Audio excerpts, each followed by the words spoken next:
de tu presencia. Te pedimos, Espíritu Santo, que tú seas hablándonos, revelándonos tu palabra a nuestro corazón, a nuestra mente, Padre, de tal manera que no vuelva a ti vacía, Señor, sino que lleve mucho fruto, Señor, de en medio de nosotros. Gracias, Señor, porque sabemos que tu Santo Espíritu está en este lugar y donde tu presencia está, Señor, ahí siempre suceden cosas sobrenaturales. Te bendecimos, Señor, te adoramos y te damos gracias, Señor, por permitirnos conocer cuál es tu perfecta voluntad. En el nombre poderoso de Jesús, amén y amén. Gloria al Señor. Vamos a darle un aplauso al Señor de alabanza.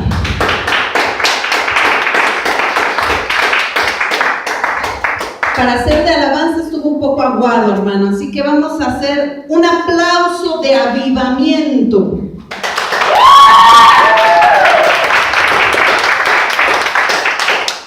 Medio se compuso la cosa. ¿Qué es el avivamiento, hermano? Pues resulta que el avivamiento es una conversión motivada por el poder de Dios. También se tiene como un proceso que se da en las iglesias, en las cuales se aumenta la intensidad o se incrementa el poder o la vivacidad del Espíritu Santo. ¿Qué es la vivacidad? La máxima expresión de su manifestación. Es decir, cuando hablamos de avivamiento estamos hablando de una atmósfera espiritual creada en una iglesia de tal manera que va a llevar al Espíritu Santo a manifestarse de una manera extrema. ¿Por qué? Porque el Espíritu Santo se manifiesta, hermano, en todas las reuniones donde nosotros invocamos al Señor. Pero llevarlo a su máxima expresión, eso implica avivamiento. Hoy día en las iglesias se habla mucho acerca de este tema. Incluso en grandes cruzadas, en grandes congresos donde se reúnen iglesias internacionales, se habla del avivamiento y se habla de la necesidad, de la importancia de que nosotros como cristianos despertemos a un avivamiento en el Espíritu Santo. Hasta aquí hemos escuchado prédicas donde nos han hablado de fidelidad, donde nos han hablado de alabanza, donde nos han hablado de congruencia en cuanto a nuestra manera de vivir, que nos lleve a poder tener al Espíritu Santo manifestándose en medio de nosotros de una manera libre. ¿Cuántos dicen amén? Pero la realidad, hermano, es que hace muchos años que no se ha dado un avivamiento exponencial. El primer avivamiento que se refleja en la Biblia, por allá del año 1600 a.C., está en el libro de Joel, capítulo 2, verso 33, y te pido que me acompañes, por favor, a esta escritura. Joel 2:33 dice: vosotros también, hijos de Sión, alegraos y gozaos en Jehová, vuestro Dios, porque os ha dado la primera lluvia a su tiempo, y hará descender sobre vosotros lluvia temprana y tardía, como al principio. Esta es una palabra que el profeta le da al pueblo y le dice: ustedes prepárense porque viene la lluvia temprana y tardía del Señor. Pero cuando él da este anuncio, hermano, el pueblo ya se había preparado para vivir este avivamiento. Es decir, un avivamiento no es algo que llega sorpresivamente. No es algo que de pronto dicen: hoy vamos a tener un avivamiento, hoy vamos a tener un avivamiento. No, sino es el resultado de un proceso de preparación de un pueblo para poder vivirlo en la presencia del Señor. Y lo que aquí Joel les está diciendo fue el resultado de lo que ellos ya se habían preparado. ¿Qué habían hecho antes? ¿Qué preparativos habían llevado a cabo? Bueno, número uno, había habido un llamado a la conversión y al arrepentimiento del pueblo. Si tú lees todo el capítulo 2 de Joel, ahí en tu casa, te pido que lo leas de manera muy conscientemente, vamos a ver que el primer llamado que se hace al pueblo es arrepentirse, a vivir en un continuo arrepentimiento delante del Señor. Hoy llevamos palomita porque llevamos semanas, hermano, hablando acerca de que debemos ser una iglesia que viva rendida a cuentas con el Señor. ¿Cuántos dicen amén? Amén. Número 2 dice, hay un llamado a una alabanza genuina, verdadera. Porque ahora les dice, saquen sus címbalos, saquen sus trompetas, saquen sus cantores, saquen todo lo que tengan que sacar para alabar al Señor. Está convocando a una alabanza, pero que provoque o que venga de lo profundo del corazón del pueblo. Ya no que sean cánticos simplemente aprendidos o que se debieron de haber tocado porque era un ritual que se tenía que llevar, no, sino que era una alabanza que tenía que surgir de lo más profundo del pueblo. Y número 3 dice un llamado a la santificación.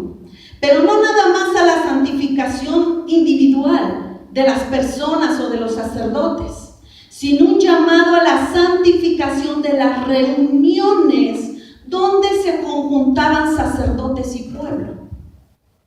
Era obligación de las dos partes santificar esas reuniones. Y número 4, un llamado a los sacerdotes a ordenarse en el altar. ¿Qué significaba eso? Que los que servían dentro del tabernáculo tenían que ser los primeros que rociaran el altar con sus alabanzas, con sus oraciones, con sus lágrimas, con sus clamores, para entonces posteriormente conjuntar al pueblo a esa misma acción. Y esto trajo como consecuencia lo que acabamos de leer en Joel 2:33. El que el Señor le habla al pueblo y le diga, ahora ha llegado el tiempo del Señor para que llegue la lluvia temprana y tardía sobre ustedes.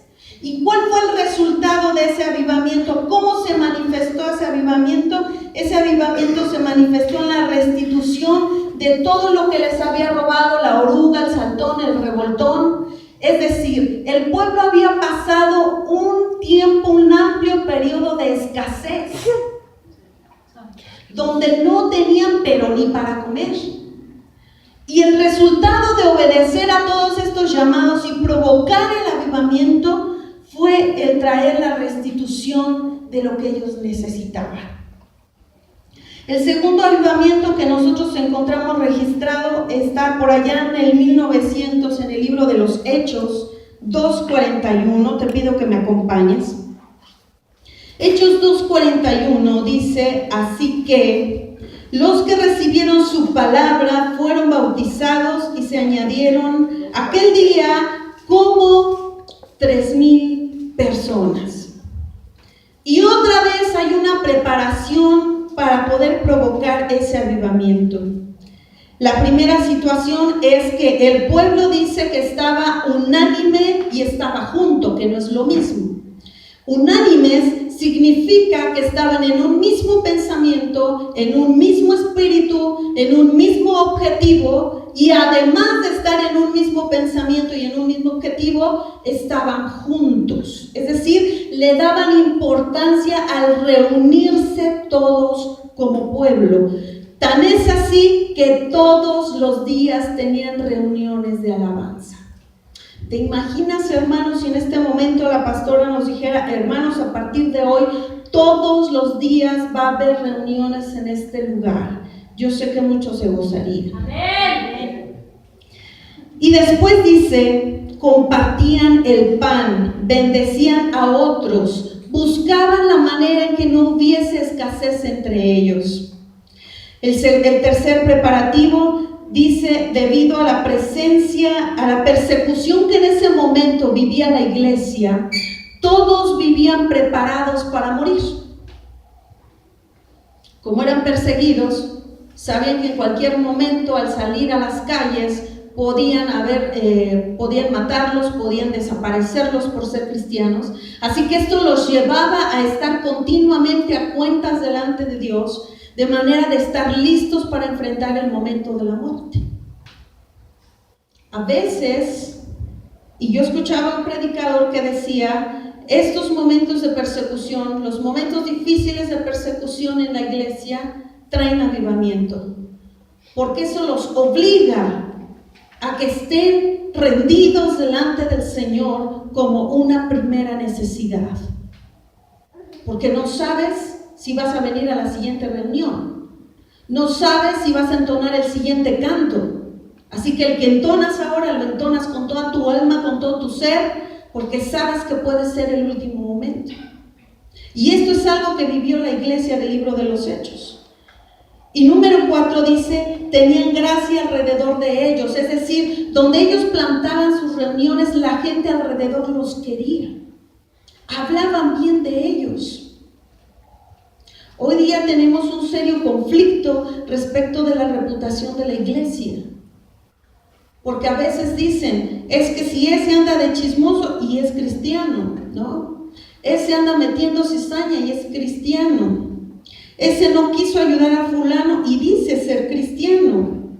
Hoy día la iglesia ha sido muy señalada por comportamientos que distan mucho de ser de la vida cristiana. Pero en el libro de los Hechos veíamos a una iglesia que estaba llenada de gracia del Señor, de tal manera que todos los que vivían alrededor se sentían agradecidos por estar cerca de ellos. ¿Tus vecinos están agradecidos de vivir cerca de ti, hermano?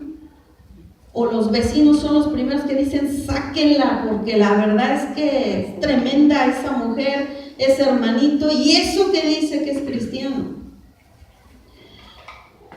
Luego entonces, como consecuencia de esta preparación, vino el avivamiento que se manifestó, y dice la Biblia que fueron todos llenos del Espíritu Santo, hablaron lenguas, profetizaron, hablaban con denuedo, es decir, con facilidad la palabra de Dios.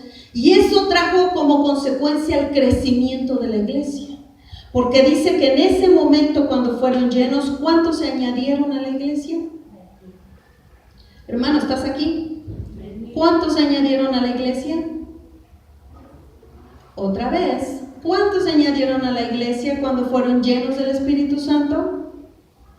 Vamos todos juntos a Hechos 2:41, hermanos. Todos con Biblia. Si no, júntate con un cristiano que haya traído Biblia el día de hoy. Hechos 2:41.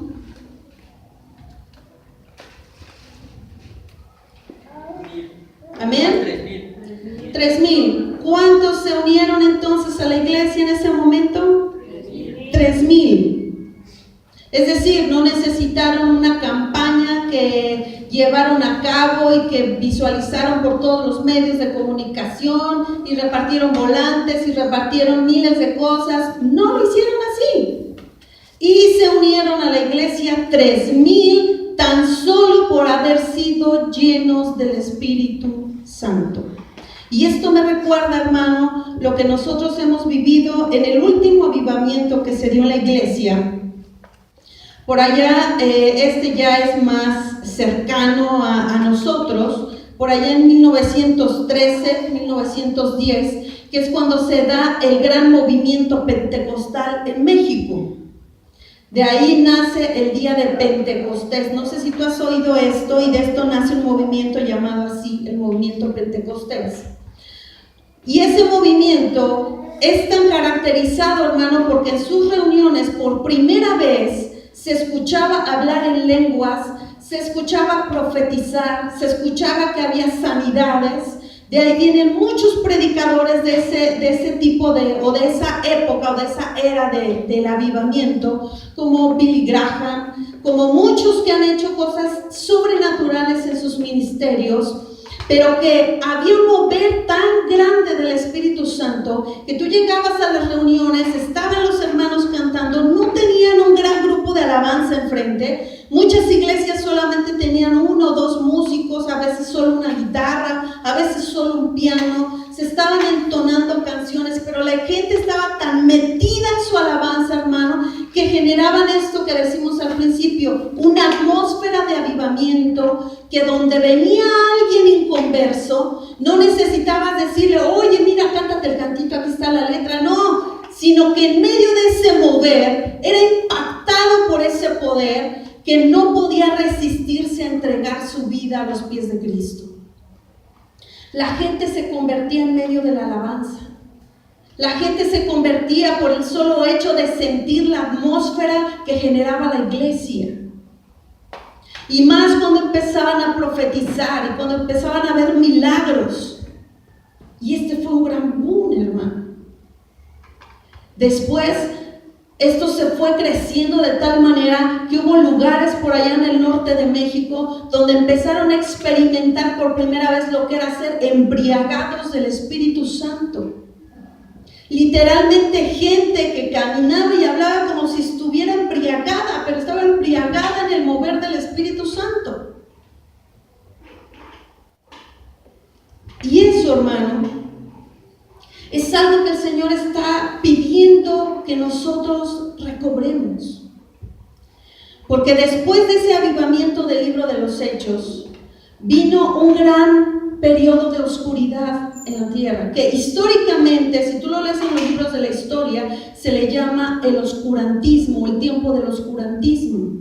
¿Por qué se le llamó así, hermano? Porque fue un siglo en el que comenzó cuando el cristianismo se puso de moda. Porque hubo un mandatario ahí en Roma que puso de moda la iglesia cristiana. Él se convirtió a Cristo y entonces ahora instituye a la iglesia como la religión obligatoria en Roma y todos los lugares conquistados para él. Entonces ahora es moda ser cristiano. Y todo el mundo llegaba a las reuniones y a las iglesias, pero esto se empezó a distorsionar porque resulta que la gente llegaba y decía, es que yo sí quiero venir a esta iglesia, pero yo sigo adorando a Acera, yo sigo adorando a mi Dios, a este ídolo, quiero que me dejes traerlo y yo voy a venir. Y entonces para que la gente no se fuera, los dejaban traer a sus ídolos a las iglesias para poder hacerlos que permanecieran. Y no solamente eso, sino que el púlpito era un lugar que se pedía para fines políticos y sociales. Si yo quería lanzar una campaña política, yo iba a la iglesia a pedir el púlpito para lanzar un mensaje a los congregantes. Y se convirtió en un lugar que se daba simplemente por cuánto se aportaba a la iglesia, por qué beneficioso era o no, por qué tan poderoso o no era la persona que ocupaba el púlpito. Y todo se fue distorsionando de tal manera que había muchos cristianos, pero nadie vivía como cristiano. Y eso trajo como consecuencia que la presencia de Dios se fuera. Por eso se le llama el siglo de la oscuridad. Porque aunque había iglesia, ya no se oían las cosas que se oían en los tiempos de los avivamientos. Hoy día nosotros estamos saliendo de un siglo de oscuridad, hermano. ¿Y sabes por qué? Porque hay multiplicación de iglesias bárbaras. Tú vas a un lugar y dices, aquí hay 20, 40 iglesias. Pero la pregunta del millón es, ¿en cuántas de esas iglesias se está manifestando el poder del Espíritu Santo en su máxima expresión? ¿En cuántas se está viendo milagros? ¿En cuántas se está profetizando? ¿En cuántas están añadiéndose solamente por la llenura del Espíritu Santo? Y nos damos cuenta que podemos haber estado haciendo varias situaciones de las que hizo la iglesia en el tiempo del oscurantismo. Porque a veces permitimos en las iglesias que los congregantes traigan sus ídolos. Y a veces el ídolo ya no se llama Acera, ¿no? A veces el ídolo es decir, pastora, es que yo sí voy a la iglesia, pero déjeme llegar hasta la prédica.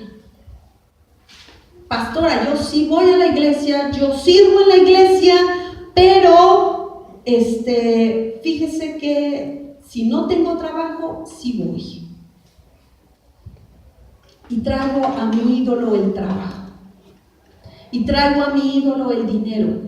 Y traigo a mi ídolo mi necesidad. Y traigo a mi ídolo mis pretextos para servir al Señor.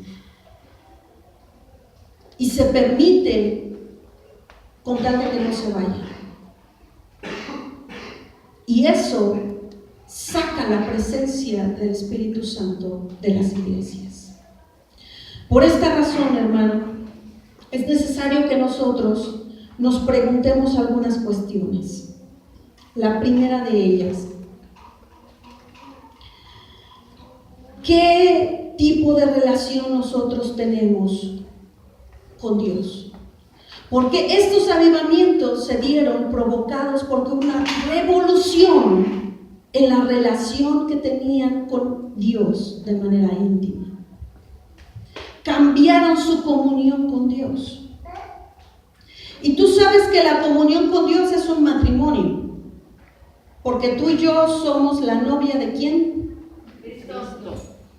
Dilo fuerte, hermano, ¿de quién somos novia? De Cristo. De Cristo. Y cuando Él venga por nosotros, la palabra dice que en los cielos se celebrarán las bodas del Cordero. Entonces, ¿qué significa? Que no tan solo somos novia, somos la prometida de Cristo, que está destinada a ser su esposa. ¿Y qué tipo de relación tienen las personas que están enamoradas, que son novios, que están comprometidos para casarse, que es todavía un paso más allá del noviazgo? Yo me pregunto,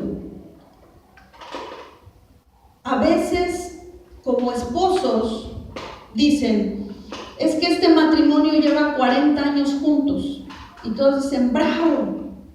Pero ya cuando los conoces, dices, sí llevamos 40 años juntos, pero llevamos 12 durmiendo en cuartos separados. Qué buena relación, ¿no? Otros dicen, no, sí llevamos 40, pero en realidad ya somos más amigos que pareja. Nos apoyamos, le doy la palmada, me da la mía, pero no compartimos nada más. Y peor aún, las relaciones que dicen, sí soy casado, sí soy casada, pero ya vivimos en casas separadas, estamos más divorciados que juntos. Esto que estamos viendo en esa forma que se dan muchos matrimonios, a veces así está nuestra relación con Dios. ¿Cómo tratas a Dios en tu vida? ¿Estás enamorado de Él? ¿O simplemente lo ves como un amigo a quien de repente le cuentas algunas cosas? ¿O viven en cuartos separados, donde Él no tiene injerencia a tu vida? Y por eso es tan importante, hermano, en saber cómo está nuestra relación, porque ¿sabes cómo se evidencia una relación sana? Tú te vas a dar cuenta en cómo se expresa de la iglesia. ¿Quieres saber cómo es la relación personal de una persona con Dios? Escúchalo o escúchala expresarse de su iglesia. Si de su iglesia se expresa con resentimiento, con crítica, con recelo, entonces quiere decir que su relación con Él está trunca, está rota. Porque no puedes hablar mal de la que es su esposa. La iglesia es lo más importante para Cristo. Y esto te lo quiero remarcar otra vez, hermano. La iglesia es lo más importante para Cristo. No hay nada más grande para Él que la iglesia. Obviamente después de su Padre, ¿no? Y para esto, hermano, es necesario entonces que nosotros restituyamos la presencia de Dios en medio de la iglesia. Pero ¿cómo lo vamos a lograr? Porque quiero decirte algo, hermano. A veces la presencia de Dios se manifiesta en un lugar, no porque la presencia de Dios esté con todos, sino por amor a una persona. Te voy a dar un ejemplo, Moisés. Moisés, cuando sacó al pueblo de Egipto y lo llevó por el desierto, todo el tiempo se fue quejando el pueblo, ¿sí o no?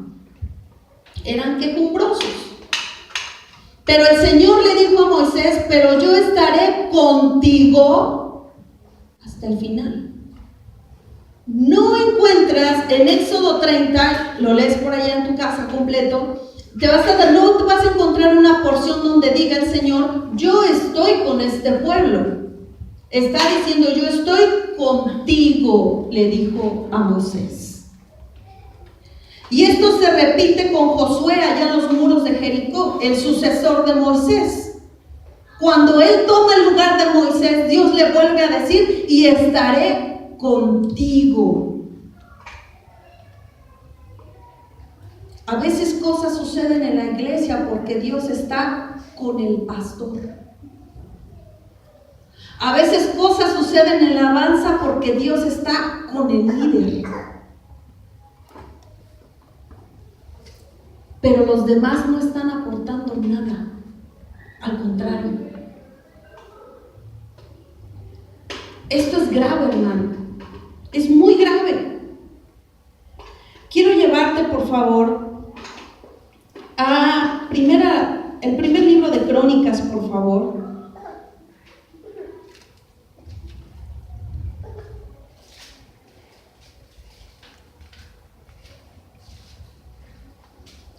Vamos al primer libro de Crónicas, capítulo 15, por favor.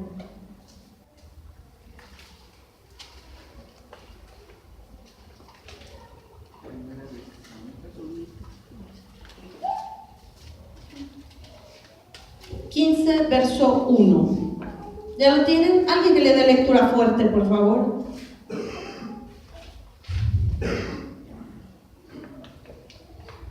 Hizo David también casas para sí en la ciudad de David, y arregló un lugar para el arca de Dios, y levantó una tienda.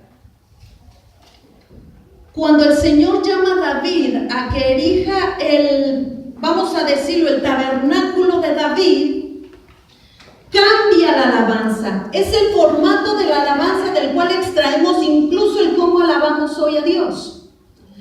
Y en ese tabernáculo, fíjate que había una gran característica, que no había cortinas. No había cortinas que separaran el lugar santísimo. Porque había un acceso, es como la forma simbólica profética de lo que iba a pasar con Jesús en cuanto a que iba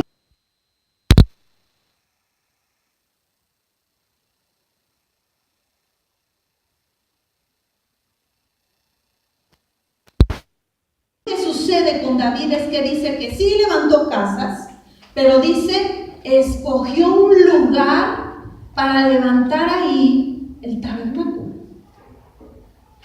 Un lugar específico.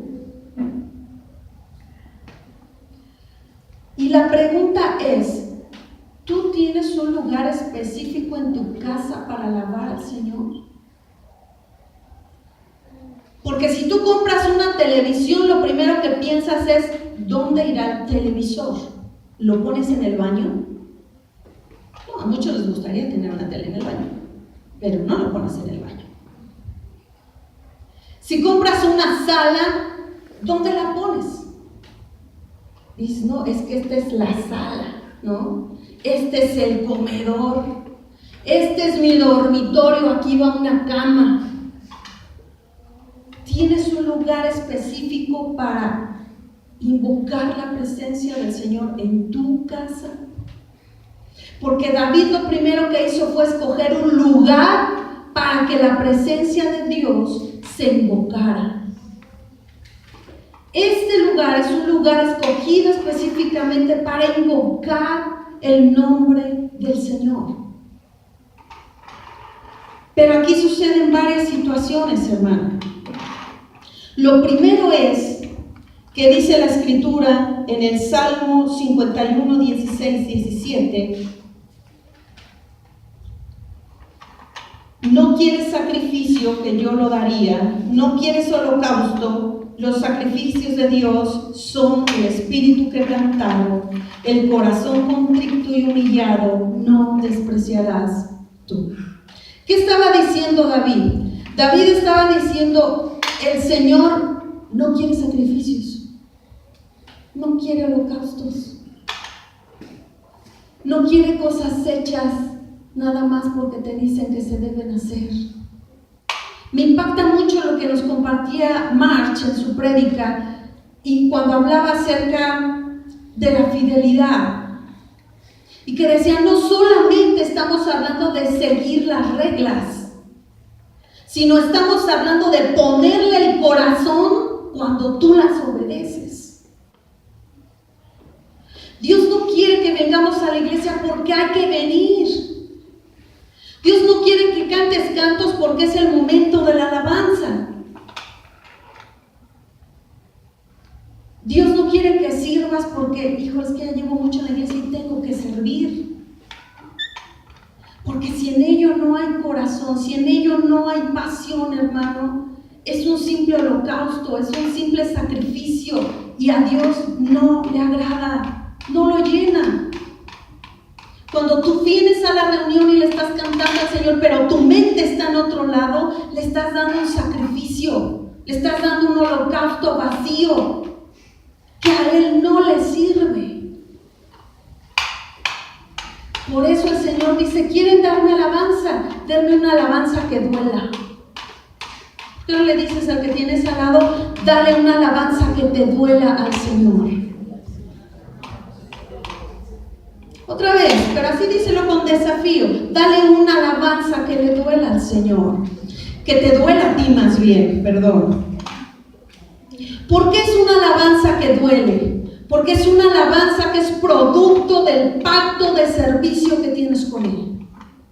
Es una alabanza que duele porque en ella significa que yo voy a morir para vivir para Él. Y a veces morir duele.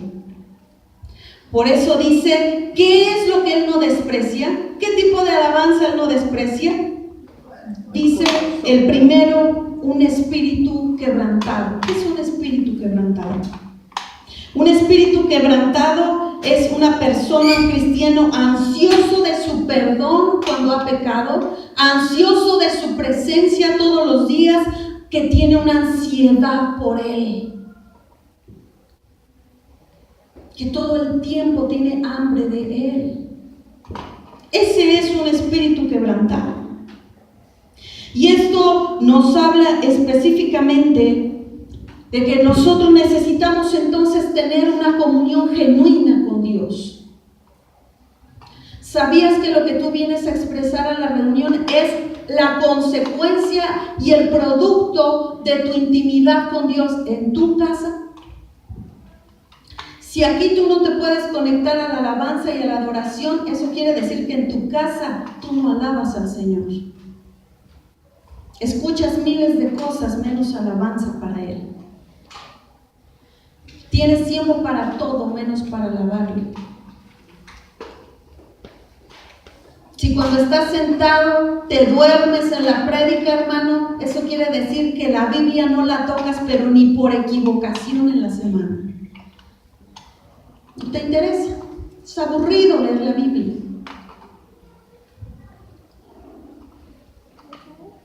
Luego entonces, hermano, lo segundo dice, un corazón humillado.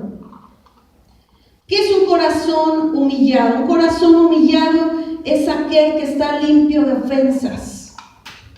Y antes que esto se me pasó, dice un corazón contrito. ¿Qué es un corazón contrito? Es aquel corazón que se permite experimentar tristeza cuando no está haciendo la voluntad de Dios. Muchas veces tú y yo sabemos que nuestra manera de actuar o de vivir no está dentro de su voluntad. Pero ¿sabes qué? No experimentas tristeza por ello. Y la Biblia dice que ese es un corazón altivo, porque es lo contrario al contrito. Y a los corazones altivos el Señor, ¿qué? Los mira de lejos. Pero al contrito, al que se entristece, al que dice, sí me pesa mi manera de vivir y voy a rendirme, ese es el que el Señor no desprecia. Y después dice el corazón humillado, decíamos el que está limpio de ofensas, el que está limpio de amargura, porque la amargura impide que la gracia de Dios se manifieste sobre nosotros. Esto es lo que decíamos al principio cuando decíamos, ¿cómo te expresas de tu iglesia? ¿Cómo te expresas de los demás? Si hay amargura en tu expresión, quiere decir que tu corazón no es un corazón humillado, que no está limpio, que no le has entregado tus cargas, que no le has entregado tus resentimientos, que no le has dejado que Él te haga libre. Estas tres cosas nos enseñan a estar preparados para venir a la presencia de Dios. Ahora yo te decía, todos los avivamientos tienen un preparativo para que se dé. Y la Biblia nos enseña que estas tres cosas son parte de estar preparados para tener una alabanza en avivamiento. Pero para ello, hermano, es necesario que nosotros estemos entonces anhelantes de estar preparados para adorar al Señor. ¿Y qué significa eso? Que cuando tú y yo venimos a la reunión, yo tengo que despojarme de todo pensamiento que distraiga mi mente de su presencia.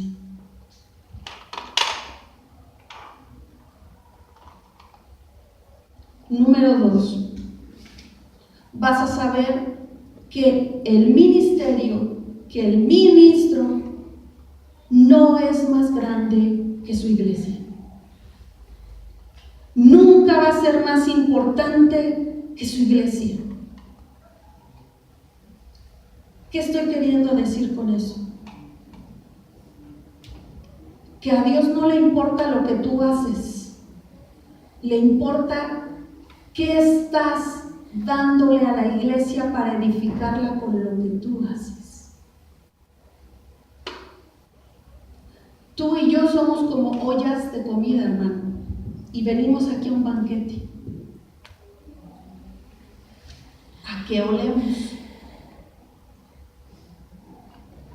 Todos esperamos el momento de destapar las ollas y decir, a ver, no, huele un rico pozole, pero a veces venimos oliendo a carne podrida, a cuestiones de pecado que no queremos soltar, a cuestiones de pecado que no queremos confrontar en la presencia de Dios. Y quiero decirte algo, hermano, y esto te lo digo con todo el amor del Señor. Todos somos responsables de que la presencia de Dios se manifieste en un lugar. Amén.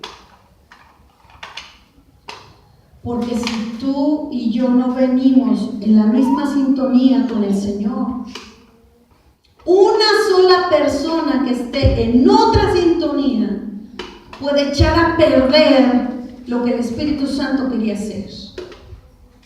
Dice Proverbios que una pequeña mosca puede echar a perder el más caro de los perfumes.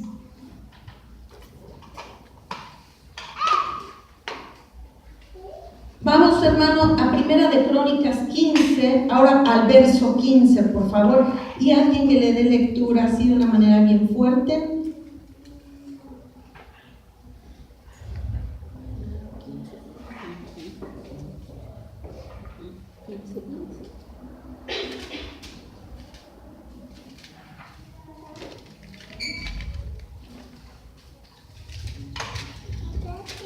Y los hijos de los levitas trajeron el arca de Dios puesta sobre sus hombros en las barras, como lo había mandado Moisés, conforme a la palabra de Jehová.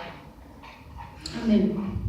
En el tiempo de Elí, cuando el Señor le dijo, oye, reprende a tus hijos, porque nada más van al templo a hacer desastres, violan a las mujeres en las entradas. Eso es lo que estaba diciendo, ¿no? Te lo estoy parafraseando, pero es así. Llámales la atención, porque tú eres el sacerdote. ¿Cómo es posible que tus hijos no respeten el lugar santo, el lugar de la presencia de Dios? Y cuando él muere, dice la palabra que con él mueren sus hijos, y en consecuencia es robada el arca del pacto por los fariseos. Y entonces ellos, como decían, es que si tenemos el arca, nosotros vamos a ganar batallas como ganaba el pueblo de Israel. Y lo que ellos hicieron fue ponerlo en un carruaje nuevo para transportar el arca. Y pues nunca pasó nada, porque bíblicamente Dios ya había hablado lo que acabamos de leer y ya había dicho, el arca del pacto va a ser transportada nunca de una manera diferente, en los hombros de los levitas, en los hombros de los sacerdotes. ¿Y qué significa llevar el arca en los hombros? Significa responsabilidad.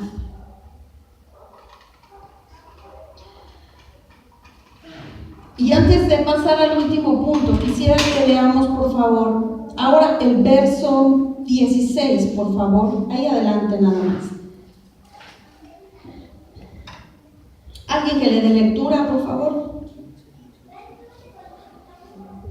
Asimismo dijo David a los principales de los levitas, que designasen de sus hermanos a cantores con instrumentos de música, con salterios y arpas y címbalos, que resonasen y alzasen la voz con alegría.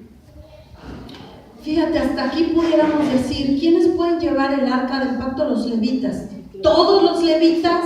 No, aquí la Biblia nos está diciendo que David le dijo a los principales levitas, es decir, a los dirigentes de la tribu, le dijo, elijan entre sus mismos parientes, aún entre ustedes, vuelvan a elegir a cantores, a músicos que toquen arpas.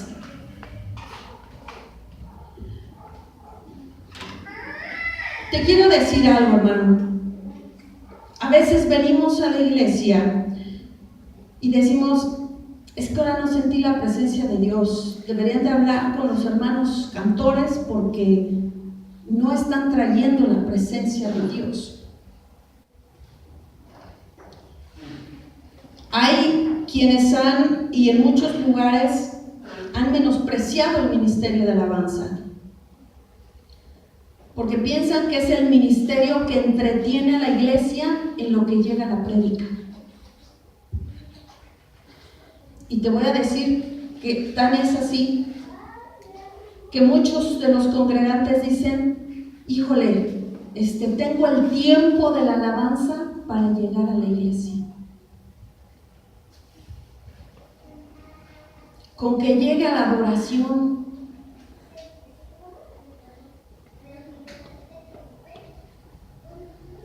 aquí hay una responsabilidad de llevar el arca en los hombros, sí.